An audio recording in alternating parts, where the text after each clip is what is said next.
You're listening to Podcast PXN, a video game podcast, delivering player experience news. Let's go!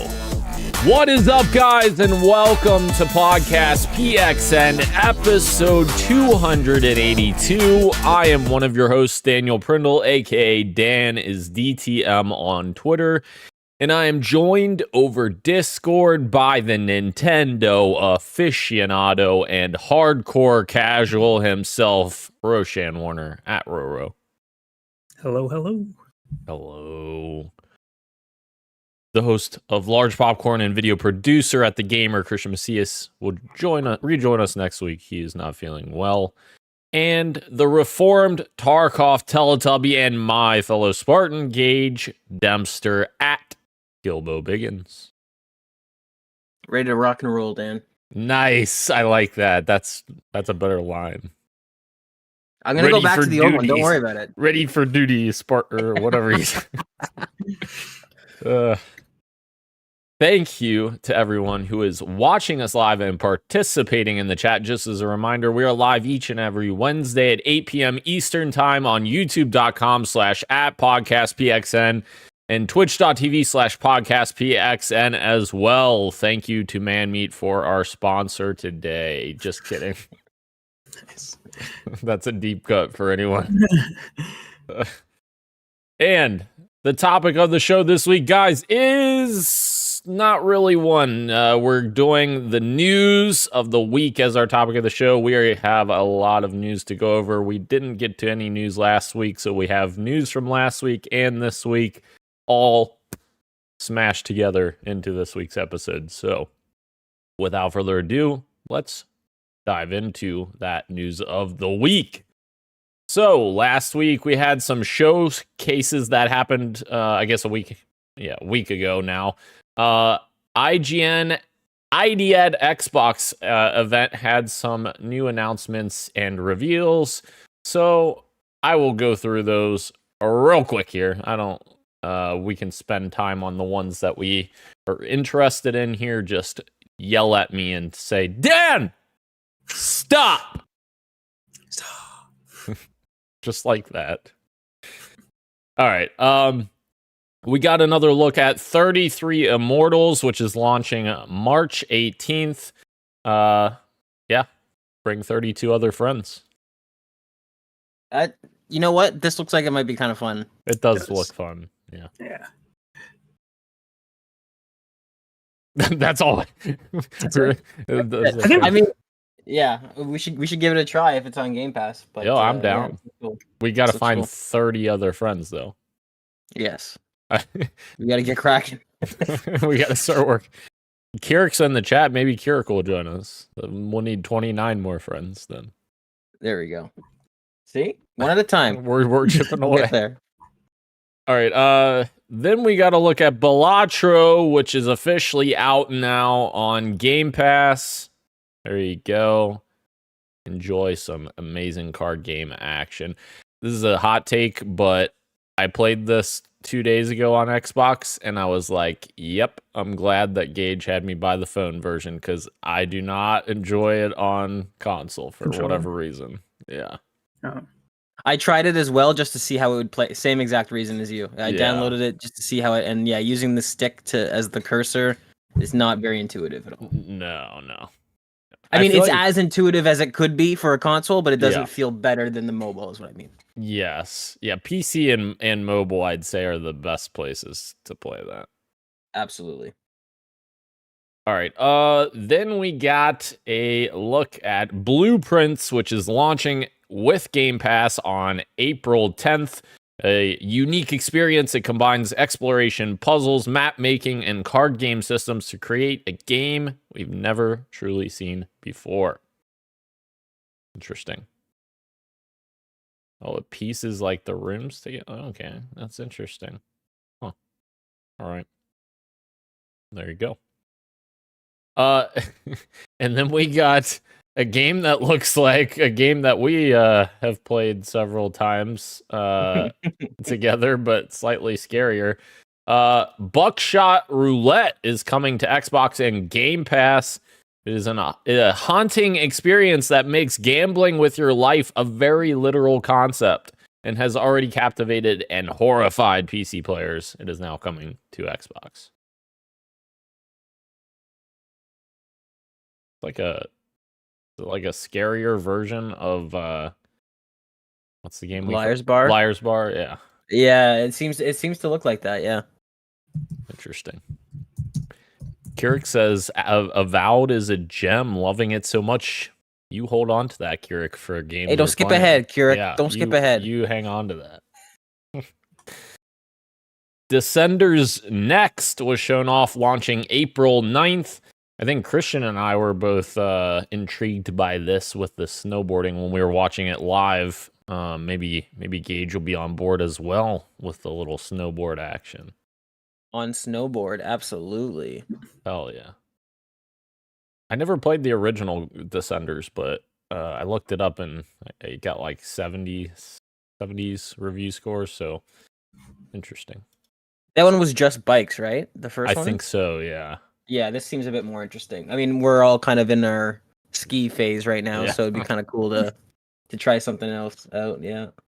Didn't Ubisoft make a similar game? Riders Republic? Riders Republic, oh, yeah. Yeah. Yes. It was not very good. Did not feel very good. So hopefully they can nail the feeling of this, and then this would be a good competitor to that. Yeah, why don't we bring back SSX, EA? We miss those games. The physics and the snow physics in that game. So good. So good. Josh says snowboard. Absolutely, Josh. We're in on the snowboards here. Then we've got Echo Weaver, which is coming to Xbox and Game Pass, which is a beautifully rendered Metroidvania, and it draws from classic adventure platformers and the likes of Outer Wilds to create a time-looping world where knowledge is your greatest weapon. The trailer also gives us clues to how, across multiple loops, you'll piece together the story and shape a collapsed utopia and escape the temporal prison you're trapped within. Interesting. Looks like a cool 2D platformer. Yeah, the art style is pretty unique. I like it. Hell yeah. And then we've got a look at Herdling coming to Xbox and Windows PC, which the developer created two of the most exciting mechanic-packed adventures of recent years in the form of far-lone sails and far-changing tides. So you can count us I'm reading from the Xbox Wire, so who the fuck knows is saying this, but count us very excited for the first fully 3D outing, Herdling. Very interesting. I really dig the vibes with this game, and I think I might be checking this out. Yeah, the music looks like this might be a nice little sit back and chill game. Decompress. Very calming. Yeah. Until you find out that it's like Ori and the Will of the Wisps, where like murder happens right at the start of the game. I'm just kidding. And it's surprisingly difficult out of nowhere. Right. Then we got a look at Hotel Barcelona launching in 2025. It's the long-awaited collaboration between legendary designers Suda51 and Swery, and it is almost upon us. It's a 2.5D action platformer which pits you against the horror-inspired denizens of the titular hotel. And the new trailer dives deeper into the slasher Phantom, a brutal game mechanic that summons echoes of the player's past runs to aid them in battle. That sounds cool. Sounds like a roguelike sort of. Mm-hmm.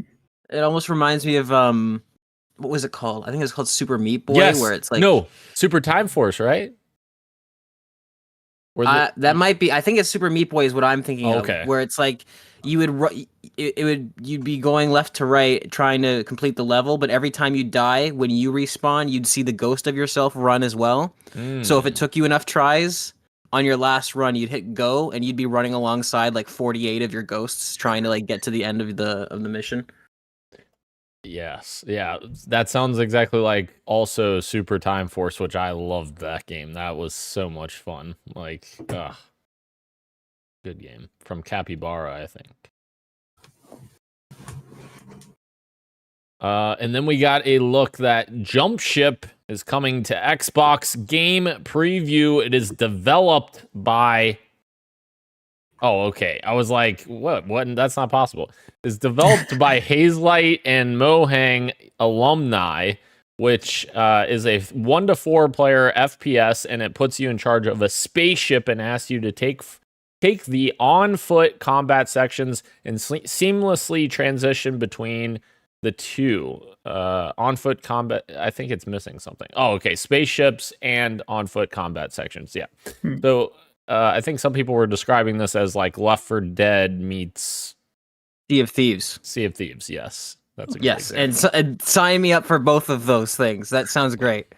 This is going to be a game that whether you like it or not, Dan, you will be dragged into for at least one weekend. Oh, I'll play it. Absolutely. This sounds great. I love the idea of the micromanagement on the ship. Somebody's steering, somebody's doing repairs, somebody's trying to navigate, and then breaking up that gameplay pace with like an on-world sort of Left 4 Dead style mission. That sounds like it could be a really good formula. I'm excited for this one. Let's make Road Drive. Oh god. Let's make Road do anything. You want to crash? My god. We're gonna crash land on an alien planet and then fight aliens. And Left 4 Dead for. Oh my god. Do they have gameplay for this yet, or is it just an announcement? There is, yes. I don't know why they didn't link the trailer here, but yeah, there is some gameplay. Okay. But yeah, it looks and sounds interesting. I'm down to play it with the lads. I see. Yes. And then we got a look at Lies of P Overture with a brand new story trailer. We got a closer look at it. Yeah, essentially that more Lies of P. I know Christian was mildly interested in this. I think he was pretty excited about this, saying that the original Lies of P was his favorite Soulsborne-like game, not made by FromSoft. So. Very good. Very good. Then we got to look at The Lonesome Guild, which is a world premiere trailer. We got to look at this new game, which is a whimsical action RPG full of heart battles and bonds that change everything. Embark on a heroic adventure as Ghost, a spirit who wakes to find they hold no memories. Build your dream team, switch seamlessly between them to solve puzzles and fight your way through the collapsing world of Etir. Awaken the Ghost. That should be their tagline. Awaken the... Oh, that was you? You didn't just read that? No, I just made that up. Wait, let me make sure I actually just made that up and I didn't steal that from someone. That was a deep cut from last week. Anyway. All right. Moonlighter 2, The Endless Vault is officially coming to Game Pass. It is the sequel to the beloved action RPG that answers the question, where do RPG merchants get their stock? It's a full 3D isometric look offering new challenges and rewards. This looks cool. Art style looks very cool.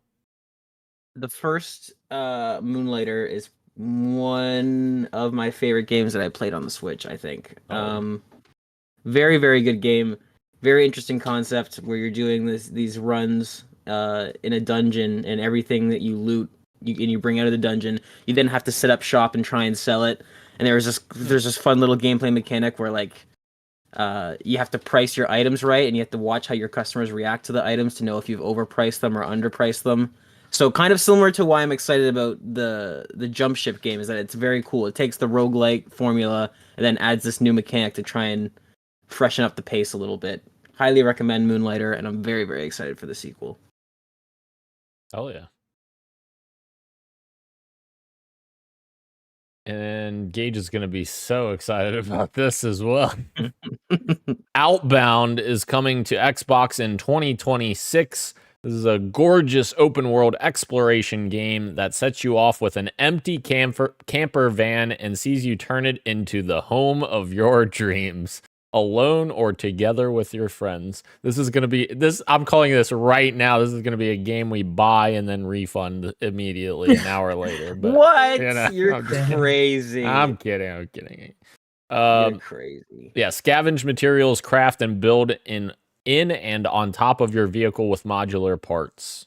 So this is definitely like a Gage. He wants to like buy all these parts and move them around and mix and match them. Yeah. I can't wait to micromanage my space and make everything pretty.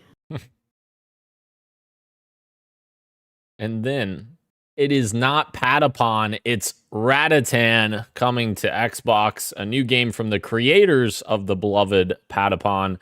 It is a rhythm strategy roguelike that sees you taking increasingly huge groups of minions through a world in which you need to literally conduct your attacks. Hit the rhythm and you'll stay alive. Kind of sounds like a little bit of Hi-Fi Rush. I've never played Patapon, so. Me neither. Maybe we would like it though, Ro. Perhaps, if it's kind of like Hi-Fi Rush. Although I'm looking at the gameplay and this looks nothing like Hi-Fi Rush. Yeah. Oh This looks like gosh. more like Guitar Hero meets like a platform. I don't know. Or I don't know. Maybe that's a bad comparison. And Like then, sorry. No, go ahead. I was just going to say it looks like a side-scrolling like rhythm game sort of vibes, but I don't know what other game to compare it to though. Right. It's very besides unique. Patapon, I guess. I guess, yeah. All right. And then we have Revenge of the Savage Planet coming to Game Pass on May 8th. And yeah. Revenge of the Savage Planet. I don't know. That doesn't look like Dan's cup of tea. And we got a world premiere of Rock Beasts, which is described as a rock and roll band manager game in which you play the manager of a legendary 90s band who just happens to be animals, lead a band of misfits on roller coaster ride to stardom in the age of MTV, rock anthems, and bad haircuts. Rock Beasts is a story-driven, role-playing management game that puts you in the shoes of a manager of an up-and-coming rock band. This is a row game. Come on, right? It would be. I think at high school / college row would definitely play this. Hell yeah. But high school and college row is dead. Dead. It's long gone. All right. Tanuki Pon's Summer is coming to Game Pass. We got another look at this adorable courier life sim after its debut at Tokyo Game Show. The new trailer showed us how we'll be performing stunt-filled delivery missions alongside relaxing in its bucolic town. Very chill. Like Death Stranding, delivering packages. All right.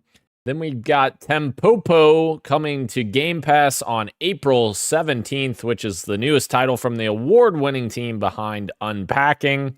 It is a puzzle adventure bursting with music.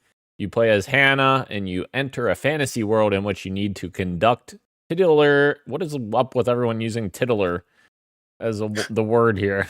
Tempopo creatures to solve puzzles scattered across the world's sky islands. Interesting. Not a Dan game, but you know. And then we're back inserted into the Tron universe with this cartridge, and it is Tron Catalyst, which is launching June 17th.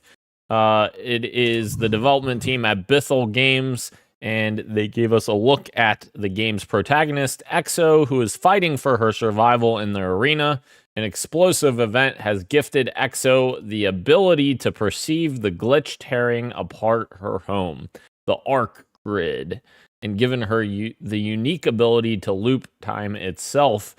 It is an isometric action game with light cycle exploration. Interesting. I don't know about that. I don't know about it.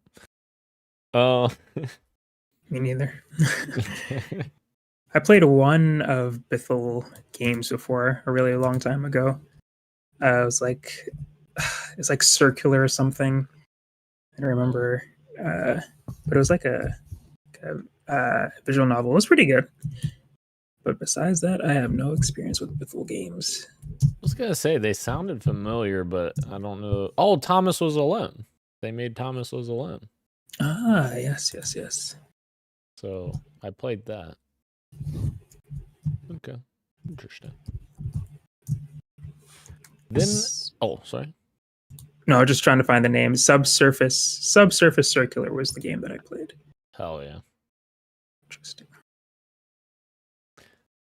Then we got to look at Ultimate Sheep Raccoon coming to Game Pass. Of course, they released a demo for this game, and there may have been a few people that played it and were like, what the fuck happened to this? Yeah. It was a disappointing demo, to say the least. Yeah. Hopefully, it's just they have a lot of kinks to iron out, and those kinks can be ironed. But I did not walk away from the demo feeling the need to try it again anytime soon. I'm not hankering for more Sheep Raccoon. I don't know if you feel the same. Yeah, absolutely. Yeah, I think we all felt the same. Ultimate Chicken Horse, way better game, I think. But also the game Ultimate Sheep Raccoon was also very broken. Like, yes, a lot of things just didn't function correctly. Right. So, yeah. Hopefully they get it ironed out, and then maybe I'll give it another go when it's in Game Pass. And then we got to look at Wax Heads launching in summer of 2026, which is a new look at this slice of life narrative game set around running a struggling record store. Showing off its gorgeous hand-drawn looks, the trailer shows more of how you'll chat to quirky customers with unique tastes, explore a handcrafted record collection, fall in love with bands and their drama, or just slack off with your colleagues. Let's do the last one. Let's slack off.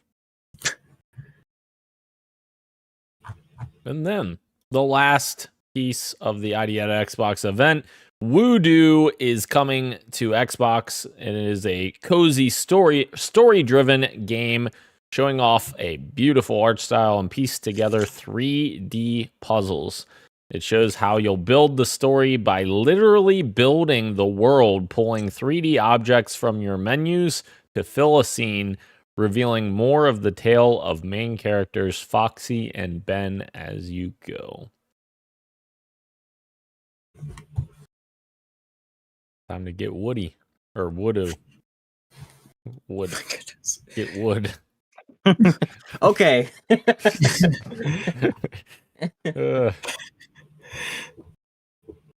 All right. So, moving over to another showcase, there was also Annapurna Interactive Showcase, and we've got some highlights here as well, which this one seemed to be a smaller one. There's only a few things here, unless this article is missing things. But we got to look at Sayonara Wild Hearts, which is the critically acclaimed rhythm game coming to PlayStation 5. And you'll experience a brand new PS5 exclusive remix arcade game mode, chasing high scores in endlessly replayable levels set to a selection of songs from the game's iconic soundtrack. Sayonara Wild Hearts. Then we got to look at Lush Foil Photography Sim, which is we're going to explore diverse landscapes, play with camera settings, and capture the perfect shot in lush foil photography sim, featuring breathtaking locations from the picturesque Italian countryside to the saltwater beaches of West Australia. Lush foil photography sim, god damn it, that fucking title, delivers the premier digital photography experience, ramping up your favorite in-game photo modes to 11. Coming to PS5 on April 15th. I feel like Christian might like this one. Yeah. And you know what I'd say to Christian? I'd say just pick up your goddamn camera and fucking go to these places yourself. Jesus. Oh my I'm god. just kidding. I'm gonna remember that the next time you ever play any sports game, Dan. You're gonna get one of those. Wait, Grab a soccer ball and go outside. That's true. Yeah. Oh, Christian's here. He said, I've played it actually, he said. Oh, There you go. Christian's played it. All right. The next one, To a T, which is led by esteemed Katamari Damacy creator Kita Takahashi. To a T is a charming, colorful adventure game about a teen navigating life in a small town with their cute dog companion. Play as a teenager. Why is teen in parentheses? Like, does anyone out there need the fucking shorthand of teen described to them? Like, we all know teenager. Teenager is the full word. Why are you giving us the Right. Yeah. Yeah. Anyways, with a unique posture, just trying to live a normal life in a small coastal town, explore the town along with the help of teen's loyal dog and loving mother. While going to school and contending with bullies, teen discovers a new ability granted to them by their extraordinary posture as they start to uncover more about their mysterious lineage.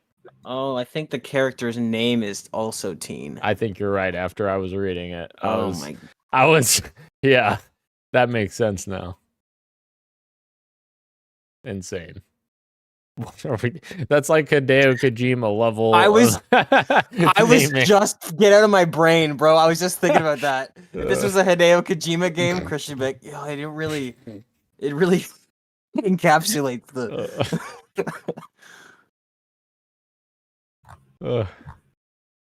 They were so brave in choosing that name. It's like a double meaning. His name is Teen, but he's also a teenager. All right. And then the last thing here is Wheel World. Wheel World is a single-player bicycle racing adventure where you're tasked with preventing the world from collapsing. You are Kat, a young cyclist with one mission: save Wheel World from total collapse. Explore a stunning world filled with impressive vistas, hidden secrets, and races that will test your skills. Customize your bike with an endless array of parts, from sleek speedsters to off-road beasts. There's no limit to how you can ride. Launching this summer. Interesting. Kind of like almost a hand-drawn feel to it as well. I don't know, a little more artsy. I like it. All right, done with the showcases. Moving into more layoffs in the industry, which we added more today. But first, Warner Brothers has announced major layoffs and studio closures, which includes they are shutting down Monolith Productions, Player First Games, and Warner Brothers San Diego. And the Wonder Woman game is officially canceled, as first reported by Jason Schreier at Bloomberg. The official statement here: we have had to make some very difficult decisions to structure our development studios and investments around building the best games possible with our key franchises: Harry Potter, Mortal Kombat, DC, and Game of Thrones. After careful consideration, we are closing 3 of our development studios: Monolith Productions, Player First Games, and Warner Brothers Games San Diego. This is a strategic change in direction and not a reflection of these teams or the talent that consists within them. The development of Monolith's Wonder Woman game will not move forward. Our hope was to give players and fans the highest quality experience possible for the iconic character, and unfortunately, this is no longer possible within our strategic priorities. This is another tough decision as we recognize Monolith's storied history of delivering epic fan experiences through amazing games. We greatly admire the passion of the three teams and thank every employee for their contributions. As difficult as today is, we remain focused and excited about getting back to producing high-quality games for our passionate fans and developed by our world-class studios and getting our games business back to profitability and growth in 2025 and beyond. And before we talk about that here in a second, comic writer Gail Simone has also chimed in as well and revealed that she was working on Warner Brothers' canceled Wonder Woman game, calling it both gorgeous and expansive. Everyone who worked on it brought their A game. So, very unfortunate news. And some of the top developers at Warner Brothers, well, I mean, at least Monolith, being let go is very unfortunate. Very unfortunate. And I was guess looking forward to that. Oh, sorry. Go ahead. No, go ahead. No, go. I was just gonna say, and also, I guess Player First, they made Multiverses, right? They were the ones that made that. I think. Possibly.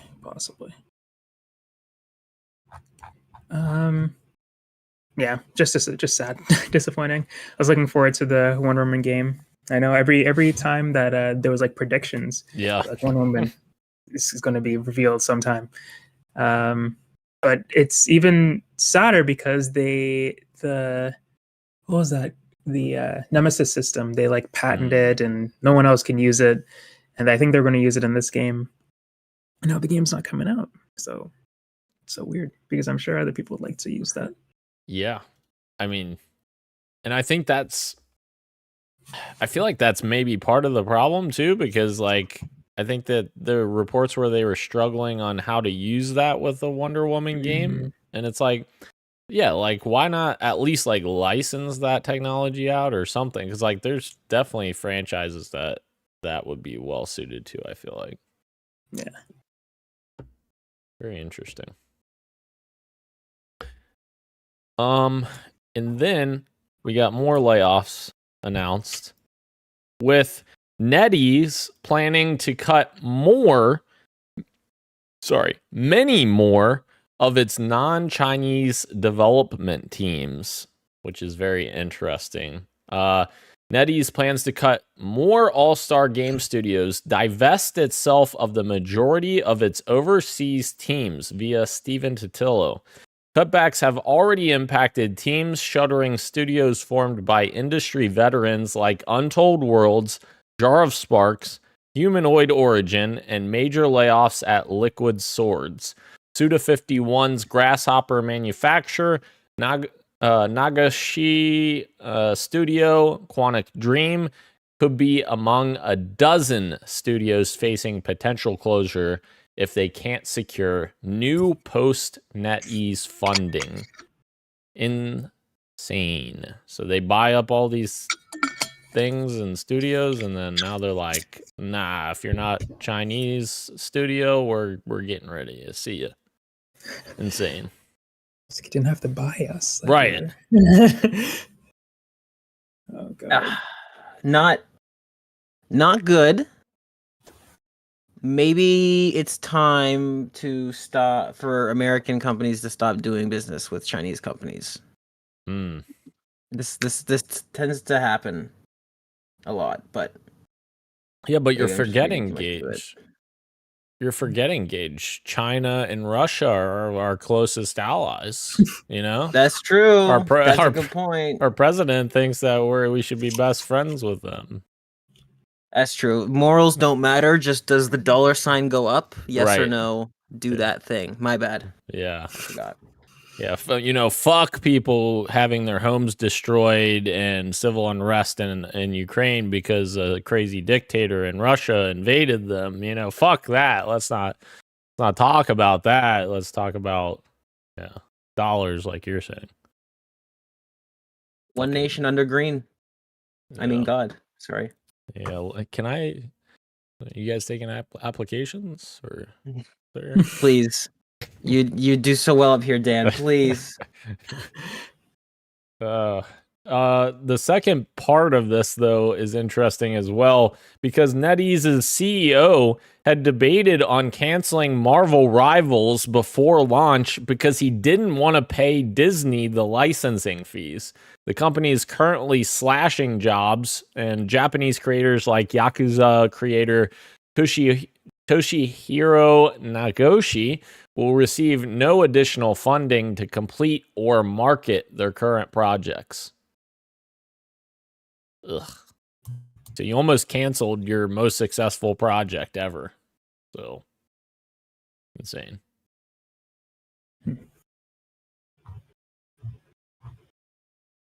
And then, just developing, we got news that Sony has laid off an unknown number of individuals from its San Diego-based visual arts studio, as well as PlayStation Studios Malaysia, according to a Kotaku report and testimonies from former employees on LinkedIn. Fucking San Diego's having a hell of a time with all these layoffs. Jesus. Per Kotaku, staff were informed earlier this week that March 7th would be their last day and included developers who had contributed to a number of different projects, such as a recent canceled live service game at Bend Studio. Visual Arts is an art and technical support studio that has worked over the years with PlayStation's other first-party studios, most notably the recent Last of Us Part 1 and 2 remasters. Interesting. Not good. Not good. Oh my gosh, that's crazy, dude. That just seeing this added up here in this report, 2023 there was an estimated 10,000 game developers laid off. 2024 rose to 14,000 game developers, and obviously not off to a great start for 2025. Who's going to be left? Who's going to be making the games? Right. And that, with the context that the game industry has never made more money, is kind of crazy. Yeah. That too. But they could be making more. More money. My bad. You're right. I'm stupid. I wasn't thinking.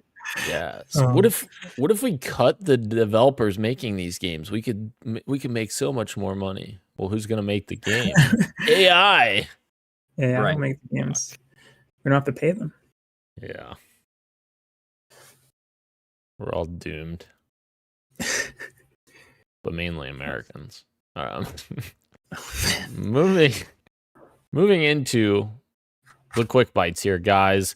Among Us 3D, a first-person perspective Among Us game, is coming in 2025. We got an announcement here. Boom. This will be fun for someone. Hey, I enjoyed Among Us when it came out. I think we should, if we got a big group together, I think it would be fun. You know what? I won't say no. I'm just not exactly hankering to download it myself, but I will do it for the lads if that's what the lads want. Come on. We could play the original one. It doesn't even have to be the 3D one. I don't want to play either of them. Oh my, come on. It's not the pandemic anymore, Dan. There's other games to be playing. Other games such as Split Fiction, which comes out this Friday. Make sure you pick that fucking game up and you'll find out why here in a few minutes. But we have a news story here on Split Fiction, which is Split Fiction's Friend Pass will be fully cross-platform for the first time ever, which is insane. I have no idea how they did this because, like, you know, if somebody buys this on PlayStation 5, like, how's Microsoft okay with person not paying anything on Xbox? Like, Right. That's actually wild to me that they were able to do this. That's awesome. Really cool. And their new advertisement came out. I don't know if you guys saw this or not. The new ad is insane. It's hilarious. It's I have not seen it. You what? I haven't seen it. Oh, okay. It's basically Joseph Fares announcing the friend edition of Split Fiction, and they have real humans in it for someone to play Split Fiction with, and it's him and like boxing people up and shipping them out. It's hilarious. I'm seeing it now. Yeah. I like dumb shit like that. It's just funny. It's cute. I like it. This one You wish you had a friend to play with? Here, I'll get you one right away.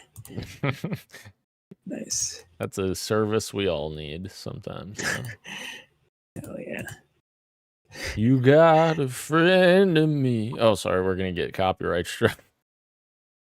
My voice sounds exactly like what's his name that sings that. Forget his name. Oh god, I forget his name too. Yeah. Some popular guy. Friend in me. Isn't it Armstrong? Something Armstrong? Louis Armstrong? Is it Louis Armstrong? I don't know. I could just be saying words. Randy Newman. Yeah. Yeah, I was just saying words. You got a friend in me. All right. Next quick bite here. Peter Jason, the voice of Dizzy from Gears of War, has passed away at the age of 81. So at least not a 40s or 50s person dying. I'm tired of seeing those. That's crazy. Too early. So much respect to this guy, Dizzy. All-time character in Gears. And then our next quick bite. Balatro has officially won its appeal to reclassify as PEGI 12 from PEGI 18 in Europe. On the basis of this appeal, the PEGI experts group will develop a more granular set of classification criteria. It was pulled from sale in some countries originally due to a mistaken belief that the game contains prominent gambling imagery and materials that instructs about gambling. So that's very cool that they actually went back and corrected this, because I definitely don't think that this game's eliciting any kind of gambling, considering there's no microtransactions and nothing like that. So There's quite literally more gambling that could be done in FIFA than Balatro, Correct. which is crazy. Yeah. Which is crazy. Yep. All right. Moving to the next item. Fable has officially been delayed to 2026, but we got a look at some new gameplay. Gage, let us hear what you've got to say. You ready for what I gotta say, Dan? I'm ready. I already kind of know what you're going to say. I think graphic fidelity wise, this is what I was expecting from Playground Games. It looks gorgeous. The gameplay looks jank as fuck. I am not optimistic about this gameplay. It looks very stiff. It looks very wooden and like very, very tiny vertical slice we're seeing, and I'm a bit worried. You know what I will say to that? What's that? I will say Fable reminds me a little bit of Avowed in that it doesn't demonstrate that well, but we're also seeing a very small slice of it here.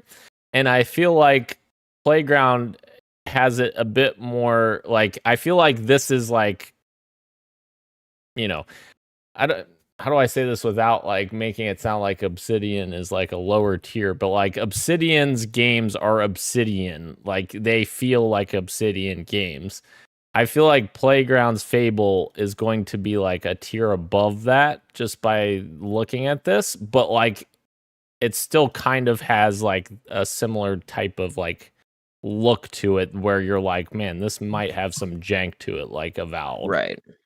Well, hold on. I mean, I see the mind that you were trying to step around there, but like I don't think it's an insult to say that like Avowed is not a AAA game. Like it's not, it's not The Last of Us. It's not this huge, crazy, big budget pushing the edge forward. Like, I mean, back in the day, look, you and I always talk about like Pandemic Studios, like Mercenaries, right? Oh, yeah. Like there used to be a variety of like tiers of games that had nothing necessarily to do with the quality of enjoyment you got out of it, right? And I think that's kind of what you're talking about. Like, but yeah, Obsidian doesn't Grounded, even to a certain extent, the Outer Worlds. It's like these aren't these crazy big, huge ticket items, but they are very good. But they stay in their lane. Like they're these maybe double A, you'd say maybe triple B games. There's nothing wrong with that. And I see what you're saying. Yeah, Fable is probably trying to be a triple A game. Yeah. And that's a very good point. Avowed did not look very good. Like you're right, it didn't demonstrate well, and it's different when you actually get your hands on it. So that's totally fair. I'm only commenting on what I've seen so far. For sure. But that's a very fair point, and we'll get into Avowed later as well. Absolutely. All right. Moving on from there to the next quick bite. Activision has admitted to using generative AI in Black Ops 4. Why did I say Black Ops 4? Black Ops 6 assets. Of course, that famous zombie screen that had 6 fingers. That is one of them. There's maybe 4 people that are shocked by this news because everybody else was like, "Yeah, that's AI." Yeah. The zombie's got 6 fingers on its one hand. That's AI. That's yeah. Insane. There's tons of talented artists out there. Just fucking have someone do some screens. Like it's not hard. Again, it's always the biggest video game companies, the biggest movie production companies that are the ones that are using AI first. And it's like you guys are the ones that have the money to not do this. Right. Oh gosh. It's not like they don't have artists on their team. Like you don't even have to hire people. Just like, hey, could you whip something up for the menus? Right. Sure. Yeah. You employ me. Yeah. That's what I'm here to do.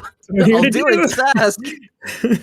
And Dan, correct me if I'm wrong, but didn't some of the older Black Ops games like I'm thinking maybe Black Ops 1 or 2, like when you'd load into a zombies map, sometimes they'd have like a stylized like comic book type looking like you don't have to try and make a super photorealistic and there's nothing else we can do except use AI. It's like if you don't want to dedicate a lot of money to it, have one, like Rose said, have one of your artists that already work there. But hey, do something quick, do a fun little stylized zombie, or do I don't know. There's a lot of options before AI, but these companies love pressing the AI button whenever they get the chance. Yes. Or we could just not do anything. Like these are what are these? These are menus or just like between screens. maps. Yeah. Just like you could just do like a blank screen if you want to, and like text. Yeah. You don't have to do anything if you don't want to. Yeah. Because you didn't want to. You just put it into an AI thingy. Especially with how short loading times are supposed to be this gen with the faster SSDs anyways. Like, I mean, how often were you going to see these menus? Oh, goodness. Yeah. Insane. Keurig says AI doesn't ask for vacation, benefits, or lunch. AI doesn't get sick, but... And then Glenn said, how do you guys think the rich stay rich? Yeah, thanks, Glenn. Thanks for that reminder. Incredible. Bloober Team has announced a new game deal with Konami, of course, on the back of their successful Silent 2 remake.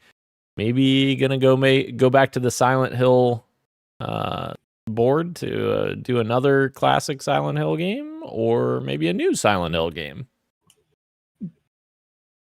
Very interesting. I know a lot of people criticize Bloober Team with like, what was that game they did that launched with the Xbox Series X, where it was like switching back and forth between worlds? Was it Medium or something? That's what it was. Okay.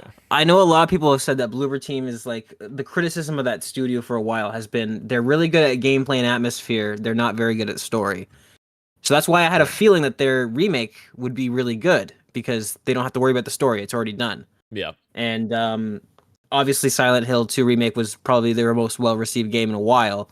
So it does not shock me at all that they're looking to go back to that, maybe maybe build up some talent and get comfortable with this sounds bad, but get comfortable with good stories so that then they can write their own. But, Take a cue or two from these right. amazing games. Yeah. Or they could just keep I mean, there's a lot of game studios that become experts, so to speak, at the remakes. Maybe they become that studio. And I mean, as we move farther and farther away from these games that, you know, were great, I mean, we're gonna want remakes, like full-fledged remakes. I mean, not half-assed remasters, but yeah, I mean, I won't say no to a studio that just totally hones in on its craft and becomes the remake sort of premier studio. That's not a bad thing at all. For sure.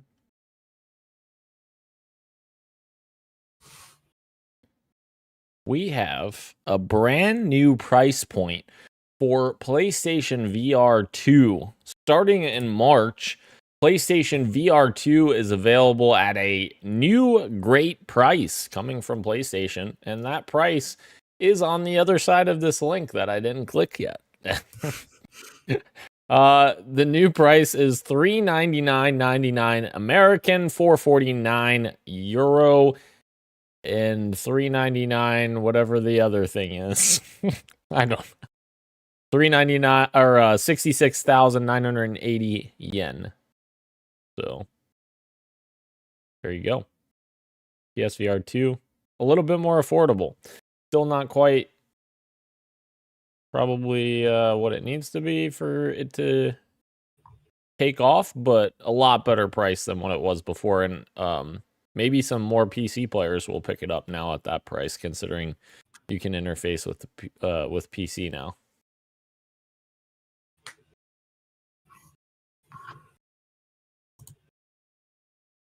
All right. Pokemon Legends Z-A has now gotten a release window of late 2025. Hell yeah.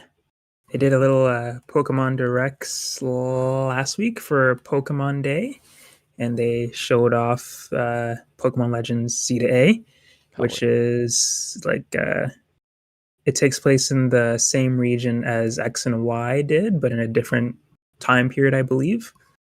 But it follows like the same sort of gameplay as Legends Arceus, so it's like an open world sort of game, and the battle system is similar to that too, where it's not really turn-based, and you could just it's more action.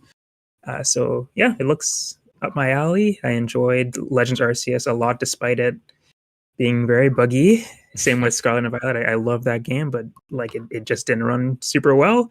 So hopefully with the Switch 2, they are able to make some much needed improvements. And it's not a long time, but this is the longest that they've taken to develop like a Pokemon game between the mainline games. So hopefully they took some time to polish it a little bit more. So I'm super excited for the release later this year, apparently.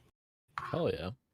Has it been 2 years since Arceus? Is that right? Or more than 2? I want to say it's more than 2 years. Okay. Pokemon. I couldn't remember when it actually launched. I want to say 2022, so even longer. Oh, wow. January 2028, 2022 was the last one. But of course they did Scarlet and Violet between then too. Got it. Okay. The end November of that year, I guess. Scarlet and Violet was also 2022. So yeah, usually they don't take 3 years to do the next one. That's exciting. It's usually faster than that. So yeah, it is. It's good. Hopefully the time between these games is noticeable. Absolutely. Hopefully we can afford Switch 2s here in the US. Fucking Hopefully. You know? Well, we'll get to that here in a minute. Monster Hunter Wilds is going crazy right now, guys. It has reached over 1 million concurrent players on Steam. It's the 8th game ever to reach over 1 million concurrent players on Steam. The first Capcom game ever to reach over 1 million concurrent players. And it has also sold 8 million copies in just 3 days. Ooh, Capcom killing it. Oh yeah. Love to see it. Absolutely. We love to see it. Indeed. And was it Capcom? I hope I'm not, because I don't want to give them credit where credit is not due, but I'm glad that they're doing well. But there was a Japanese company, I'm trying to remember if it was FromSoft. It might have been FromSoft that gave like a bonus to their employees after having a really successful launch. I think it was FromSoft with Elden Ring. It was FromSoft, Okay. I thought it was either Capcom or FromSoft, but okay, never mind. But still, congratulations to Capcom for the yes, the wins. It was FromSoft, 11.8% salary increase they got, which is awesome. But yeah. Okay, cool. Very, very cool.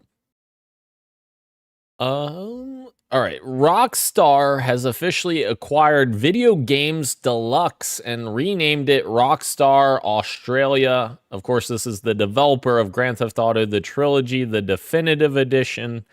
Not to be confused with the original launch of this game, which was released by Grove Street Games, I think. And these guys came in and basically fixed the game because it was completely broken. So Rockstar bought them, renamed them. What's interesting is their founder is the same founder that originally created Team Bondi back in the day, which made LA Noire. So essentially that team being acquired.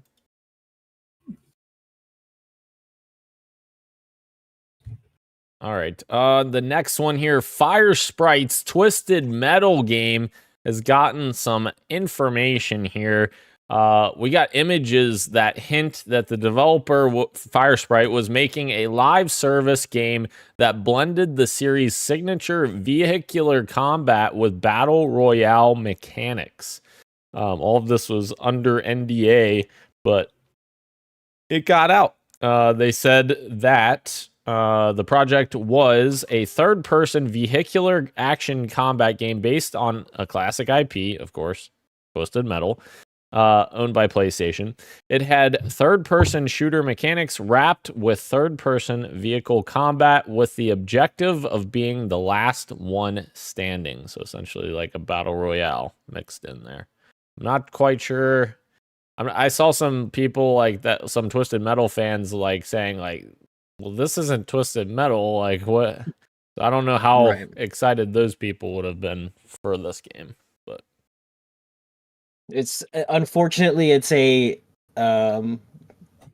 it's a regular move for companies to be like, let's revive this old franchise. What should we do with it? Right. Let's make it a new current game, but just use the setting of old game. Yeah. Well, you're not really reviving the franchise then. You're just using it to try and make further money. Whatever. Exactly. Yeah. Christian put almost 50 hours into Wilds, apparently. Oh, interesting. We got official announcement now, and an official announcement now of Tony Hawk Pro Skater 3+4, which is real. It is coming in June or July. I mean, July 11th. You can also buy the digital deluxe edition, which includes a Doom tie-in, which the Doom stuff looks kind of cool. I'm not gonna lie, but bringing this back. I was talking to Christian about this on the weekend, and it seems like I'm the only person excited for this. But really? Are you excited, Dan? I'm excited. I enjoyed the classic Tony Hawk games. I love those games. Tony Hawk Pro Skater 2 is I think in my top 5 of all time. I love that game, and so I'm definitely gonna if it's coming to Game Pass, which I'm assuming it is because it's an Activision game. True. Yes, it is. It is coming to Game Pass. I think I'm gonna be there day one, and hopefully it's not broken.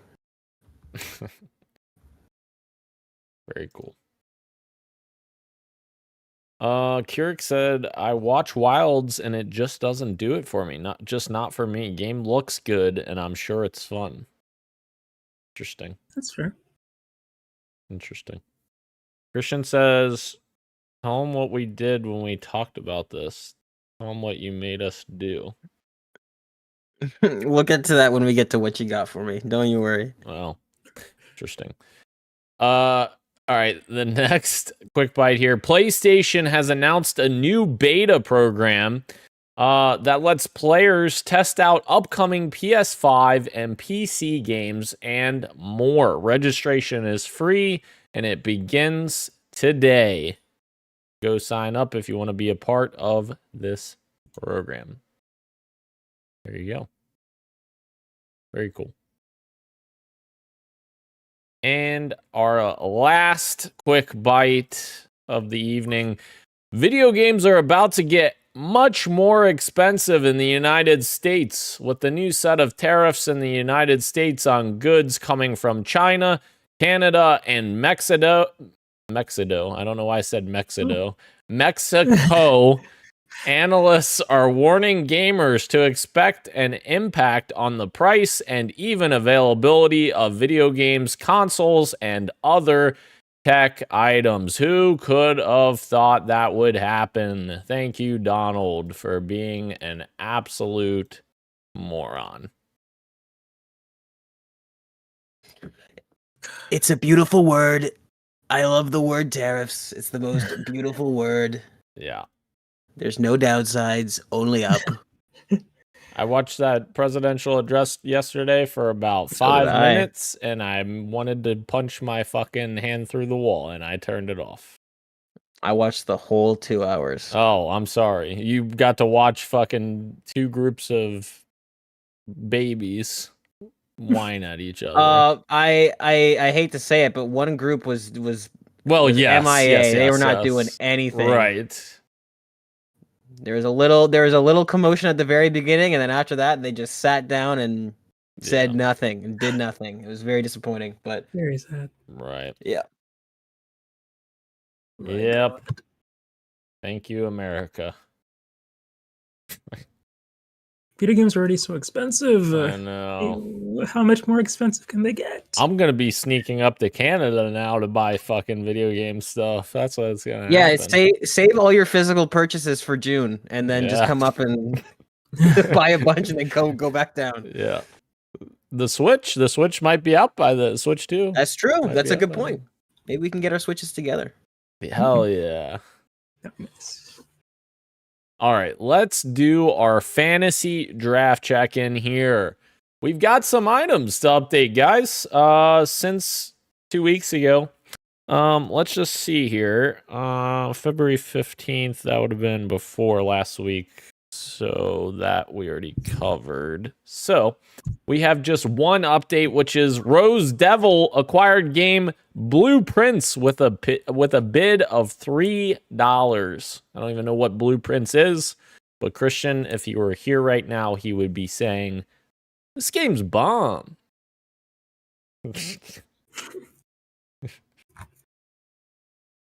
All right. Let's see here. Our upcoming release schedule, Split Fiction, comes out this Friday, and we have reviews for that, and it is officially a 90 on OpenCritic right now. Civilization 7's fucking disappointing me with 9 fucking points. It keeps going down somehow. What the fuck? No. And Split Fiction is giving me 20 points, a massive 20. Jesus. I needed that. Thank you, Joseph Fares. Thank you. Insane. 20 points. And we have another update as well, which is from Row Your Boat Games. Everhood 2 has a 78 right now, giving Row 8 points. I'll take it. Did we already talk about Monster Hunter Wilds? I don't remember if we did or not. I don't remember either. I'm just going to say it then. Monster Hunter Wilds also has Row netting a whopping 20 points, also sitting at 90 OpenCritic. That's huge. Hell yeah. Rose fucking stacked here if all these games come out. If GTA 6 comes out, Metroid Prime 4 comes out, dude, we're fucked. It's crazy because GTA 6, if it comes out in 2025, it is a minimum 30 points for Row. 30. Probably 95? yeah, I feel like 95 is a very easy. Yeah. That's not crazy at all. I agree. Ro's Oh, just yeah. like, I don't even have to do anything. I'm just gonna let this happen. That was my greatest mistake, dude. I don't know what my number one pick was. Oh, it was Silk Song. I wanted to steal it from Christian, but I was like, just pick GTA. And I was like, no, I can't. Rose swooped in and got it. It was a great pick. Unless it gets delayed. Unless it gets delayed, yeah. And then I think that was the only other update. I think did we because we talked about Avowed 2 weeks ago, right? Or did we? Reviews. Oh, let's just throw it in here. Gage has Avowed with 81 on OpenCritic, giving him 11 points. So the point totals here. Gage is still in first with 41 points. Row Your Boat Games is in second with 39 points. Dan is now in third with 29 points. Thank you to Split Fiction. And Christian, for the first time ever, is in last place with 16 points. Of course, still a long way to go. It feels so good to hear you say that, man. We have a bit of a lull for March now since Split Fiction is almost out. So our next games are not coming until April unless someone picks something up in the meantime before that. South of Midnight would be the next one after this, coming April 8th, another Dan game. And then we have Blueprints that Christian just picked up on April 10th. Doom the Dark Ages, another Dan game on May 15th. And Elden Ring Night Rain, rounding out May 30th for Christian as well. Ro better Unless pick up somebody some. decides to pick up AC Shadows. That's true. Are you going to pick it up, Ro? I am not, but there. But the what's the word? The online discourse is starting to shift in its favor a little bit after they release some clips. Ro, you will not trick me this time. I'm just saying. You tricked me last year. I bid on 2 games from things you said, and then I was like, I got fucked. I don't buy your bullshit that you're trying to feed me right now. I'm not falling for it. Assassin's Creed, fantastic franchise. I love Assassin's Creed. I love Assassin's Creed, and I'm not bidding on it. I would love to see Ro bid on it, and then it gets a fucking 85 or something. Yeah, right. That would be insane. I'd be happy though. I mean, a good game. All right, let's close the show with what you got for me, Dan. What you got for me? Well, Dan, I've got good news for you. I played quite a few rounds of the Splitgate 2 alpha. I had a lot of fun with it, actually. I enjoyed the first game as well. I kind of hated on it a little bit because they blatantly ripped all of their gun designs straight from Halo 4, and I was like, all right, this is a little bit much here. We're just ripping straight from another game. But I am enjoying the heck out of let me switch to the scene real quick. I am enjoying the heck out of Splitgate 2 as well. It feels completely different. Like, in terms of style, it feels like it's its own game rather than trying to be something else, which I like that a lot. The guns all feel completely different than the first game, which I like. They have their own variety. The fucking sword in that game is cool. Like, it's actually like a handheld sword. It's so cool. Just running around with that. And yeah, had a lot of fun with it. But I also played 5 hours of Avowed. I would like to have played more than that. I just haven't had a chance to play this week yet. I initially 2 weeks ago said that the first hour, after playing the first hour of the game, I was like, I can see where they're going with this, but I don't know if it's going to necessarily be something I super love or anything. I love Obsidian. And then 4 more hours into the game, I am completely sold. Like, this game is so much fun. Like, the more I play of this game and more peel back the layers of what the gameplay mechanics and the things that we're actually experiencing, it gets better as you go. Like, even talking to Gage about this off air, I was like thrown aback because I missed apparently one part of the tutorial that said that when you press the Y button, you switch to your other set of weapons. Like, you can have 2 different sets of weapons, like, pre-configured.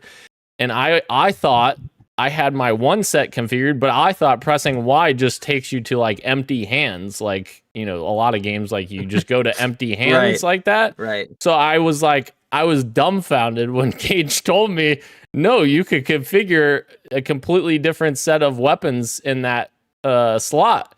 And I was like, what?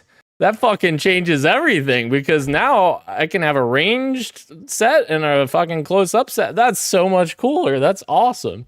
So yeah, the more I play the game, I'm very much enjoying it. And Obsidian, I enjoy their writing, their characters. So far, I'm very much enjoying it. But Why yes. is Dan so blurry? My Discord camera, I guess, is jacked up. Whoops. That is the voice of Nope. God. I mean, Christian. That was my only response to about. I watched Gage play some of it. You're a good friend. That was crazy. It kept happening. It keeps happening. I wonder if it's a bug that they're gonna fix. But I'll get into that. I wanted to join for a very specific reason that's going to happen later in this. There you go. You look perfect now, Dan. Okay, thank you. He does. That camera quality is insane. That's the web. This is the webcam. The Discord one is. Okay. Ro, what you got for me then? Nothing at all. Say the line. Well, Say the line. he said the line. He did it. Say it, Bart. Say it. All right. Well, then, Yeah.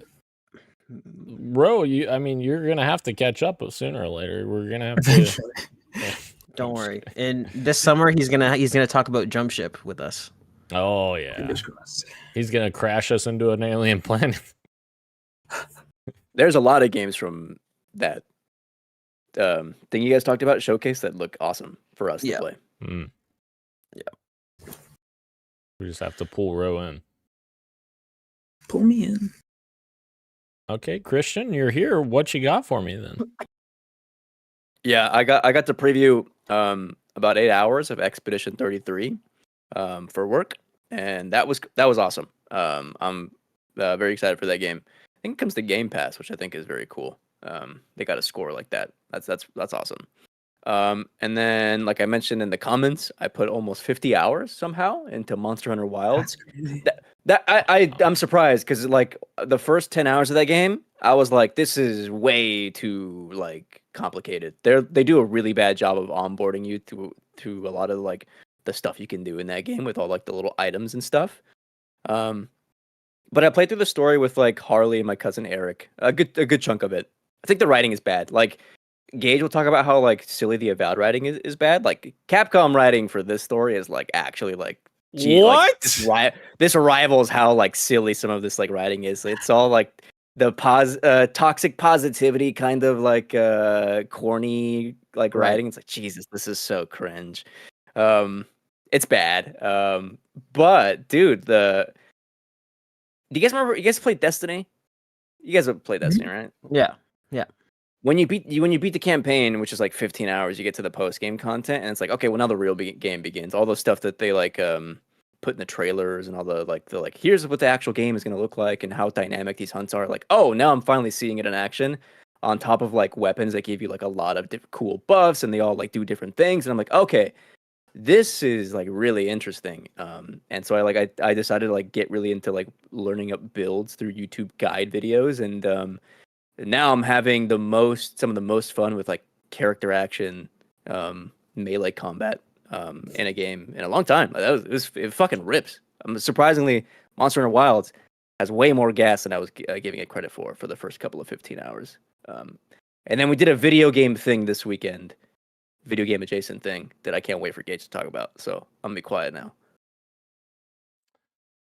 Well, then that means before you go, I do want to shout out Keurig. He says in the chat, "Avowed is life. It's all I can think of." Wow, very high praise from Keurig. Wow. You're a good friend. Gage, what you got for me? Well, Daniel, I have also played. I'm gonna guess. Hold on, can I bring up? Let me see if the Xbox app, if this works. View profile. Let me see how many hours I have in. Let me calculate it for you. So Gage normally plays 2 or 3 matches of a multiplayer game.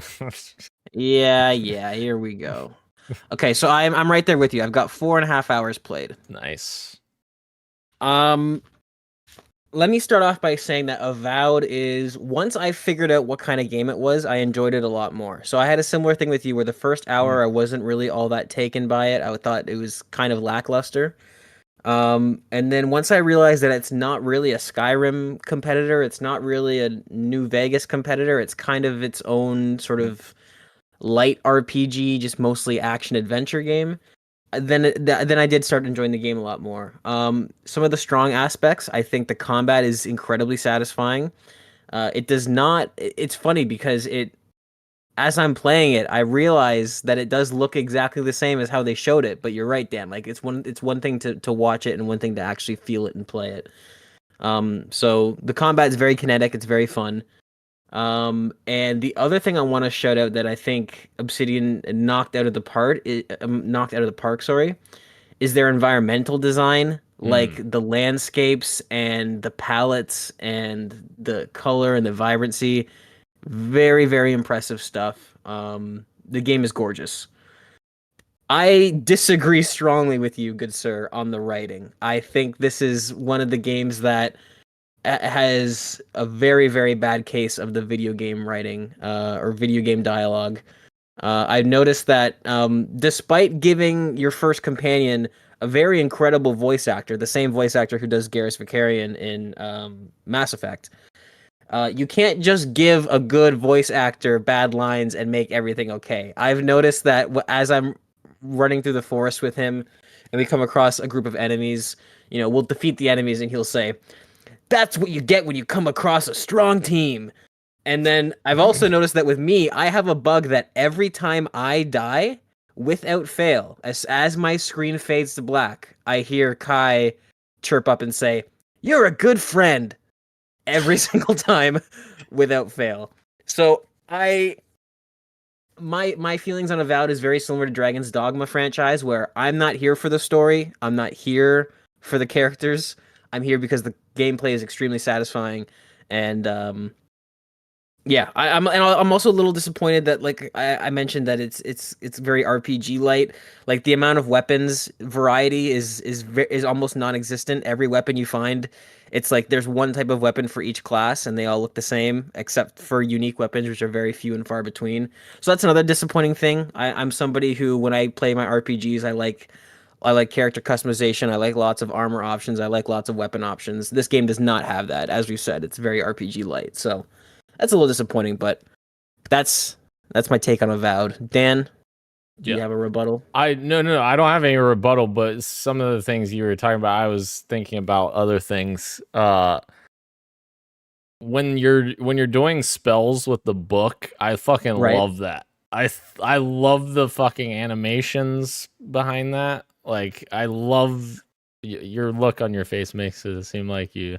I haven't. No. I was waiting for a pause just to say I haven't tried the wand yet. I've only been doing bow and arrow, and I've tried all the melee weapons, but the only ranged weapon I've tried is the bow and arrow so far. I haven't found a pistol or a spell book yet.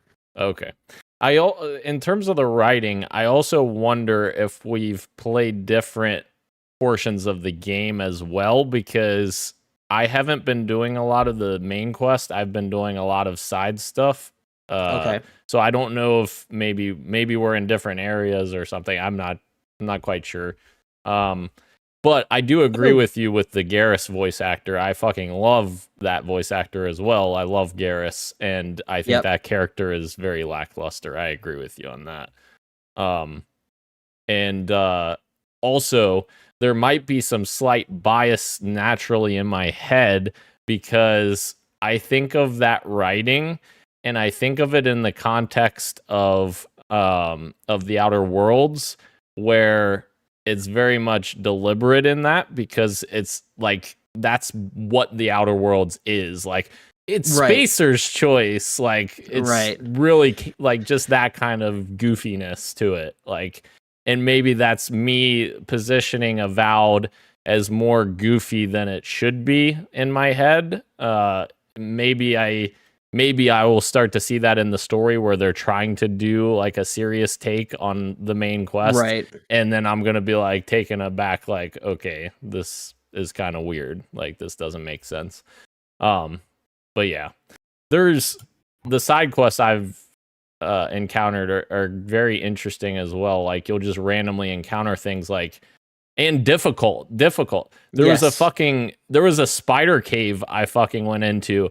I saw like 2 spiders in there. I was like, I'm going to get this fucking treasure chest down here. This is going to be sick. I'm going to get some new stuff. Walk in there, start killing the 2 spiders. Fucking like 17 the big spiders just fucking start crawling out. And I'm like, fuck. And those spiders are not easy to kill. Those fuckers are difficult, like really difficult. So, yeah. I find that it's one of those RPGs where it doesn't feel like the combat is so, I'm not going to say it's like crazy well designed, because it is pretty simple. It's just, it's so well thought out, I guess, that like it does feel like you can overcome odds that in another game you'd be like, oh, I'm just not ready for this area yet. I'll leave and come back. Whereas like there was this one, I found this unique weapon that was kind of sitting on this pedestal, and as soon as you pick it up, it spawns a bunch of enemies that you have to fight through. And I repeated that encounter like, I want to say 6 or 7 times, because I kept dying. But like every time I died, I made more and more progress. And the tool set the game gives you in regards to combat and dodging and parrying and all that stuff, like you can kind of be tactical with how you're fighting groups of enemies. It's very satisfying that way, even when the odds are against you. So I agree with that. The combat is very, very satisfying. My next thing. So Christian's here. Wait, before you go to your next thing, sorry, Jurek wants to also say he agrees with your weapons point. It could be better. He said, I've seen many videos with bugs and glitches, but haven't had them in his playthrough. Fair enough. And to be fair, I mean, somebody repeating a corny voice line it's not the worst bug in the world. Like, it's not like gameplay hampering. It's just kind of like immersion breaking slightly. Exactly. Right. So it's nothing that's keeping me from continuing playing. We were just giggling at the character chirp writing.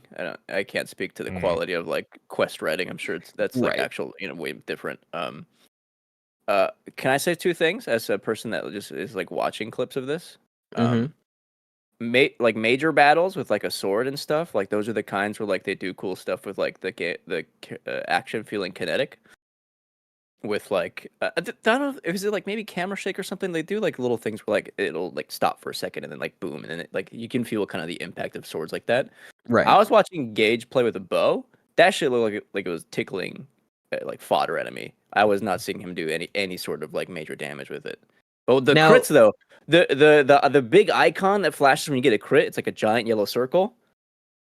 I would tone that down a little bit. It looks a little mobile gamey too. Yeah, I sticker. It seems like an unfinished design, because I'm like, it's just a flat circle with like not special font, and I'm like, was this supposed to be left like this? It seems a little Arial light font, right? Whatever. It's like tap the screen when the yellow circle appears to get more gold. Like it's a very strange critical hit thing. I definitely have been, but this is how I play RPG sometimes, is I will sit there for 30 minutes using the bow to kill an enemy that I'm not supposed to be able to kill yet, because I'm just a piece of shit that wants to cheese the game a little bit. It's definitely, the bow and arrow gameplay is not the most engaging, but I was doing it on purpose to try and I'm surprised you have the patience, Dan. I'm surprised you didn't start scrolling 2 minutes in. You know what's funny? I thought about this in my head as I was doing it, and I was like, why can I do this and not do the things I need to do in real life? Because there's immediate satisfaction around the corner with these once I kill these enemies. And the bow, you have to hold it longer to get more damage out of it as well. Like if you just tap it, you don't get the same result. Yeah. But the meat and potatoes of what you got for me is a few weeks ago. I'm pretty sure Christian initially suggested it, but either way, we eventually mutually agreed to it. But a couple weeks ago, Christian suggested that we should watch Amelia Perez. Oh God! And we did. No way, that was me. I think it was you initially. I think it was initially, and then I just went with it. But either way, we both sat down to watch Amelia Perez, which was, it's very deserving of the criticism it gets. So I thought to myself, why stop there? Why stop at one bad movie? What if I made Christian watch Borderlands with me? No. And Christian and I sat down and we got ourselves some drinks and some other things. I told you. We watched Borderlands in its entirety. Why? And I would like you to back me up on this, that my initial prediction that it is exceptionally remarkably bad held firm. It is almost impressively bad. It's somehow worse than you think it is. Like the first 15 minutes, like, okay, I can see what they're going for. It's not landing, but like, surely it can't be this bad. And then it gets worse and worse. I think we spent like the whole time, every 15 minutes, talking about like, I wonder what, like, if Dan like shook his head at this, or like, I wonder what the reaction was in his theater. It was so bad. We ended up like not even like laughing at the screen. It was just like silent in the last hour. Can I say one thing before Gage goes? There was a moment right after this like really flat action set piece. I was like, man, can you believe we're only 45 minutes in? And Gage goes, what? No way. I was joking. I had no idea how long we had been into this movie. And then I looked right after I made the joke, and it was 53 minutes in. I was not that far off. We had an hour to go. I was like, fuck. This is a nightmare. Not good. Yeah. There's this one major action set piece that happens like 20 minutes in, and it's where I had originally paused the movie and said, I need to get Christian to watch this with me.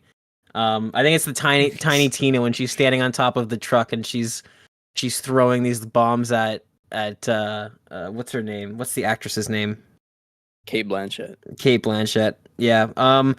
It's so impressively bad. It feels like a movie that Randy Pitchford. It almost feels like an Adam Sandler movie where it's like, I want to pay all my buddies, but I want to do it legally, and so let's hire them to make this movie, and we'll just half-ass it, and everybody gets a paycheck. It's impressively bad.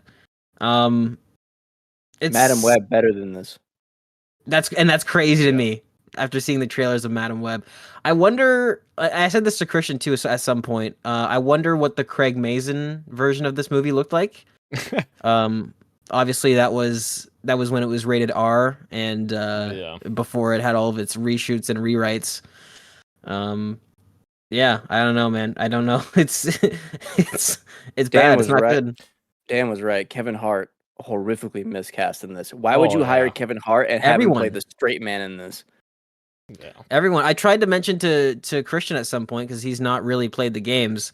I was like, Tiny Tina is supposed to be like a Jinx / Harlequin type character, and in this movie, she's just a regular ass boring teenager. That like she's nothing like the character at all. It seems like one of these adaptations where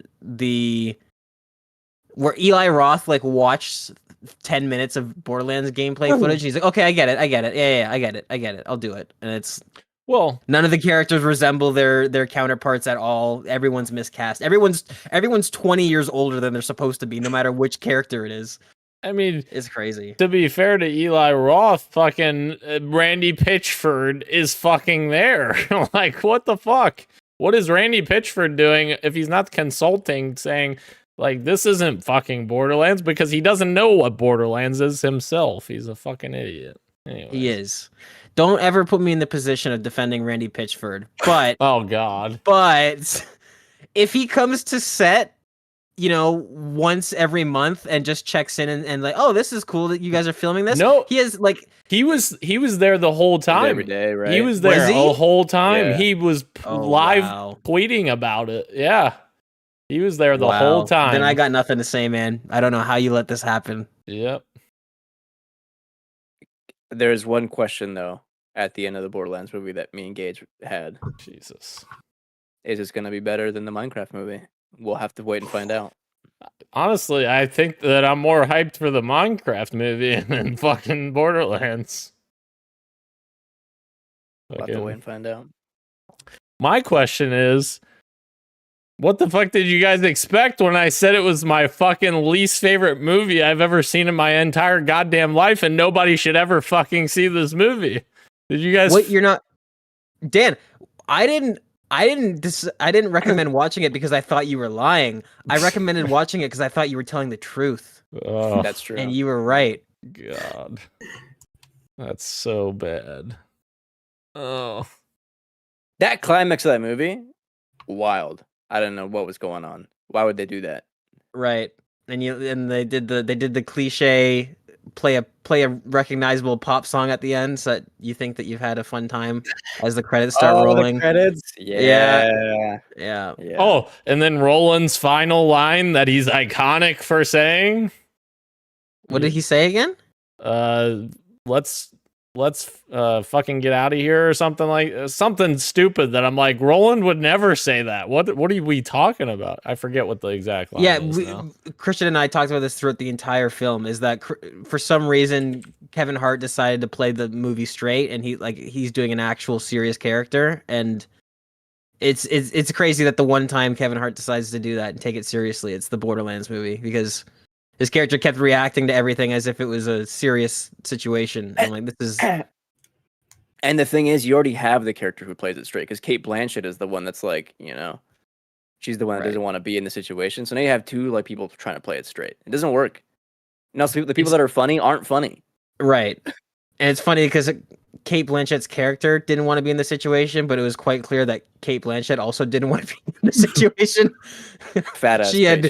There was this one shot where she's like, I think it was pretty early on, because for the first 40 minutes, we were getting what I wanted to get out of the movie. You and I were laughing at all the awful things, and it was like, this is incredibly bad. Let's have fun with it.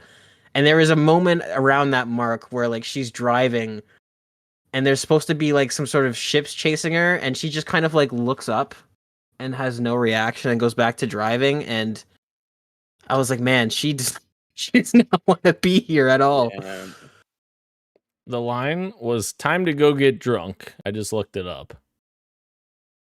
Yeah, time to go get drunk. Iconic line from Roland from the Borderlands games. Wait, big recommend from me. I recommend everybody watch this movie. No, this is dead last. I watched 67 movies last year. It's number 67 on the list. I'd hope so. I'd rather watch paint dry than watch that movie again. I'd watch it again. Roll up the window. God. Yeah. I got pee in my mouth. There was 2 gags that got me engaged. Don't lie. There was 2, and it's funny. Both of them we underestimated the movie. We thought that they were worse than they actually were. Yeah, there was 2 decent bits in the. I can't remember. One of them was the flower growing out of the concrete. I can't remember what the other one was. I can't either, but there was one more. Okay. We both said, oh, yeah. Yeah. All right, so Ro, you're the only one that hasn't watched Borderlands. Don't. I would not make you watch this movie, bro.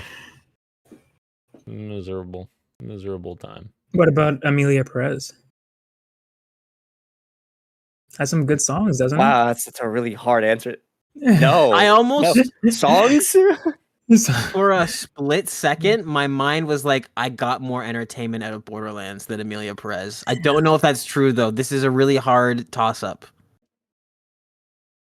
It's okay. I'll see. You know what, bro? Watch both of them just in case, and then you tell us. Tell us which one's better. If you were gonna have a bad movie night, I would go for Amelia Perez. Okay. not Borderlands. That's like actual like shovelware type movies. At least Emilia Perez is like Oscar nominated. You can have that conversation. What the fuck? You know what I mean? Borderlands, that's just bad. Yeah. They were trying with Emilia Perez. They were trying to make an important movie. It doesn't work, obviously, but at least they were trying. What do you mean, Gage? Borderlands is a fucking critically acclaimed movie, according to Brandy Pitchford, who also says that Aliens Colonial Marines is better than... Anyway, whatever the fuck he says about that. Homeworld 3. All right, Randy, why don't you stick to fucking video games? Actually, don't even do that. Just fucking quit video games also. Thank you again to everyone joining us live on YouTube and Twitch, as well as podcast services everywhere, including Apple Podcasts, YouTube Music, Spotify, and everywhere else you get your podcasts. Thank you, Ro. Thank you, Christian. Thank you, Gage. I am Daniel, and this has been Podcast PXN, and we are out. Much love, and keep on gaming. See ya. Adios.